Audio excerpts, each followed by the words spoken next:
Hello, ladies. Is everything alright? May kailangan ba kayo? I'm at your service. Chef Firat, ano to? Sobrang amazing. Napakasarap ng dish. Specialty ko, beef bourguignon. Ang sarap.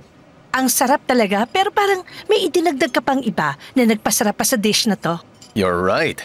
Combination kasi yan ng Antep at French cuisine. Chef, sabihin mo naman kung anong nilagay mo dito. Sasabihin ko sana, love. Pero ang cheesy naman. Ladies, ang chef hindi basta nag-share ng recipe sa ibang tao. Pero, I will break this rule para sa inyong lahat.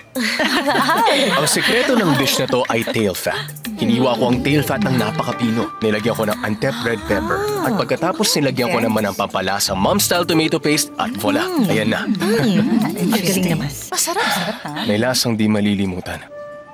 At dumarating yon when you least expect it. Yung na-off guard ka. Isang masarap na piece of pastry sa unexpected place. O isang dessert na na-miss mo.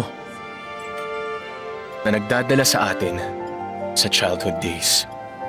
It brings back memories na matagal na nating nalimutan at dahil yun sa taste memory. May mga bagay na nakalimutan na natin, pero ang taste memory tumatagal.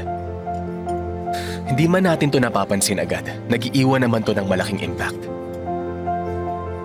Minsan ang food, nagpapagaling sa mga sugat. Inaayos nito ang mga problema. Minsan paraan din to para rin mag-sorry.